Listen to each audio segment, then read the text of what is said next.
हर हर गंगे। नमस्कार दोस्तों। तो हम पहुंच चुके हैं प्रयागराज संगम नगरी, जो 2025 महाकुंभ लगा हुआ है। तो आप यहाँ आइए, स्नान कीजिए और महापुण्य कमाने का अवसर प्राप्त कीजिए। तो ये देखिए, यहाँ पंडाल सारे लग चुके हैं। अब स्नान आ रहा है, मौनी अमावस्या। तो उसकी तैयारियां बड़े जोर शोरों से चल रही हैं। कहा जाता है कि लगभग 4 करोड़ लोग यहाँ आएंगे स्नान करने।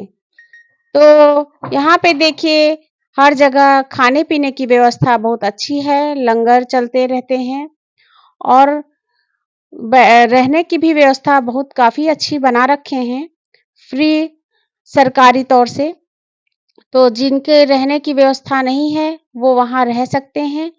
हाँ, और अपना स्वयं का ओढ़ने का व्यवस्था करके आइएगा और टिप्स के अनुसार आप ज़्यादातर सामान ना लाइए, कम ही लाइए, क्योंकि बोझ उठाने में आपको दिक्कत हो सकती है। काफ़ी पैदल चलना है यहाँ, तो सामान इतना ही रहे कि आप आराम से चल सकें। लगभग 25 किलोमीटर तक आपको यहाँ चलना पड़ सकता है। हाँ, जिसके पैरों में दिक्कत है, वो तो मुश्किल ही है यहाँ पहुँच पाएँ, क्योंकि नाहन में काफ़ी भीड़ हो जाती है। तो उस भीड़ में सामान के साथ इंसान ही चल ले तो बड़ी बात है। ये जो साधन दिख रहे हैं, नाहन में एकदम नहीं दिखेंगे। यहाँ पे जो जगह खाली दिख रहा है, ये भी खाली नहीं दिखेगा। नहान के वक़्त सारी जगह एकदम फुल हाउस चलते हैं, मतलब इंसान ही इंसान आपको दिखेंगे। तो महाकुंभ के इस मेले में आइए और नहान का पर्व का महत्व लीजिए। कहा जाता है 144 साल बाद यह दिन पड़ा है, जब समुद्र मंथन का वह दिन था, वही ये दिन है। तो काफ़ी लोग इस पर्व पे नहाने के लिए आना चाह रहे हैं। तो अपने से सतर्कता बरतिएगा और अपना ध्यान रखिएगा। भीड़-भाड़ में बिछड़ने का ज़्यादा ही चांस रहते हैं। बच्चों को ना लाएँ तो ज़्यादा ही सही रहेगा और बुज़ुर्ग, बूढ़े बड़ी मुश्किल से आ पाएँगे, जो चल सके वही आइएगा। और सरकार की तरफ से तो व्यवस्थाएँ बहुत ही अच्छी हैं। हर जगह अखाड़े हैं, 17, 18, 19 ये सेक्टर अखाड़ों में खाने की व्यवस्था एकदम आराम से खाने की व्यवस्था है, रहने की व्यवस्था है, फ्री कॉस्ट। तो कोई दिक्कत नहीं है। हाँ, अगर चलने की क्षमता है तो आप मेले में ज़रूर आइएगा, क्योंकि स्टेशन से ही रोक दिए जाएँगे साधन और जिस दिन नहान होगा, उस दिन आपको कोई साधन नहीं मिलेगा। आपको स्टेशन से ही पैदल आना पड़ सकता है। तो ध्यान से आइएगा और हर हर गंगे और मेले का आनंद उठाइएगा। मौनी अमावस्या का नहान सबसे बड़ा माना गया है। उस दिन लोग मौन होके स्नान के लिए संगम नगरी में जाते हैं। तो संगम नगरी है गंगा, यमुना, सरस्वती 3 नदियों का संगम। इसे त्रिवेणी के नाम से भी जाना जाता है। तो ये नहान का ज़्यादा महत्व है। मौनी अमावस्या भोर में लोग 3 से 4 के बीच में ही चलना, रात भर ही वैसे चलते हैं। 3 से 4 बजे से नहाना स्टार्ट हो जाता है। उसमें कोई एक-दूसरे से कोई नहीं बात करता, बोलता भी नहीं। कहते हैं, कहावत कही गई है कि भोर में जब हाथ के रोएँ ना दिखें तभी ना डुबकी मारते हैं। लोग कोसों चलते हैं और बिना बोले स्नान करते हैं, उसके बाद बोलते हैं। तो इसका महत्व बहुत ज़्यादा है। लगभग ये 45 दिनों का मेला होता है। तो अभी मेला नहीं है, इसलिए ज़्यादातर लोग चल रहे हैं अपने साधन से। ज़्यादा वैसे साधन आने नहीं दिया जाता। वीआईपी लोग जो होते हैं, पुलिस अधिकारी, वही लोग अपनी गाड़ी से आ सकते हैं अंदर, नहीं तो वैसे साधन आना वर्जित है, यहाँ आना मना है। तो मेले का आनंद उठाइएगा और सब चीज़ देखिएगा ज़रूर। देखिए, और यहाँ पे एक लेटे हुए हनुमान जी का मंदिर है, उसका दर्शन ज़रूर कीजिएगा।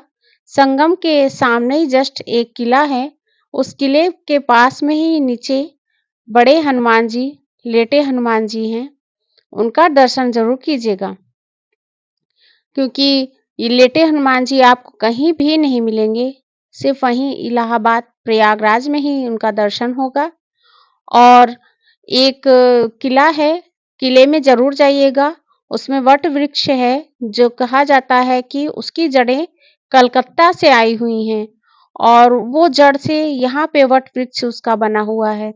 तो वहाँ जाके अंदर अंडरग्राउंड बहुत मंदिरें हैं, देखिएगा ज़रूर दर्शन कीजिएगा। और भी बहुत यहाँ पे मंदिर हैं, तो इलाहाबाद के पूर्ण दर्शन कीजिएगा और स्नान, डुबकी लीजिएगा, आनंद।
अगर आप मेले में आ रहे हैं तो अपना आधार कार्ड लेकर ज़रूर आइए, भूलिएगा नहीं, क्योंकि इसके बिना आपको यहाँ रहने की व्यवस्थाओं का आनंद नहीं मिल सकता है।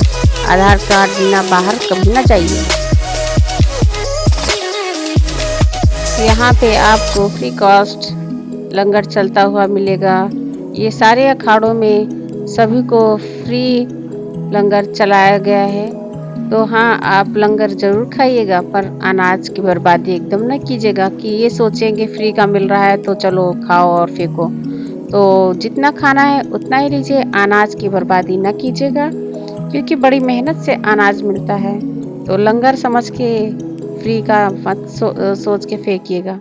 तो ये है पुल के नीचे ये अखाड़े हैं। अखाड़े 5 जनवरी से 5 फरवरी तक आराम से आप यहाँ आइए और यहाँ पे हमेशा लंगर चलता है। आप खाइए, देखिए भंडारे चल रहे हैं, सब खिला रहे हैं प्रेम श्रद्धा भाव से। तो आप उनका प्रसाद समझ के आराम से आनंद से खाइए, कोई दिक्कत नहीं है। मेले में सबका स्वागत है। तो यहाँ सारे पुजारी ये सब भंडारे करते हैं, तो लोग अपना आते हैं और खा के यहाँ से आशीर्वाद लेके संगम नगरी से प्रस्थान करते हैं। तो धीरे धीरे सारे साधु संत अपने इस तरह जो अखाड़े बना रखे हैं सेवा पानी करने के लिए, वो भी चले जाते हैं। 5 फरवरी तक उनका भी स्नान कंप्लीट हो जाएगा और चले जाएंगे। तो सब इसी तरह यहाँ आते हैं और खाते हैं। यहाँ देखिए भंडारे, यहाँ हर जगह आपको कहीं ना कहीं खाने पीने की व्यवस्थाएं दिख जाएंगी। लाइन में लग के लेना, कैसे भी मतलब खाने की व्यवस्था पूरी है। आनंद से आइए, खाइए, देखिए एक एक करके सब लोग प्रसाद के रूप में भंडारे का आनंद ले रहे हैं। तो रहने की भी व्यवस्था ऐसे ही है फ्री में। तो सारे साधु संत पूरी सेवा कर रहे हैं, सेवा भाव से सबकी सेवा कर रहे हैं। तो आप भी सेवा का आनंद लीजिए और खुद सेवा कीजिए, दान दक्षिणा कीजिए। तो देखिए सारे कर्मी एक दूसरे को भोजन दे रहे हैं, खा रहे हैं। तो आपको ये वीडियो कैसी लगी? अच्छी लगी हो तो लाइक ज़रूर कीजिएगा और सब्सक्राइब नहीं किए हो तो सब्सक्राइब प्लीज़ कर लीजिएगा। तो हर हर गंगे और आइए स्नान कीजिए, प्रयाग नगरी महाकुंभ स्नान दान कर पुण्य कमाइए। हर हर शंभू। नमस्कार।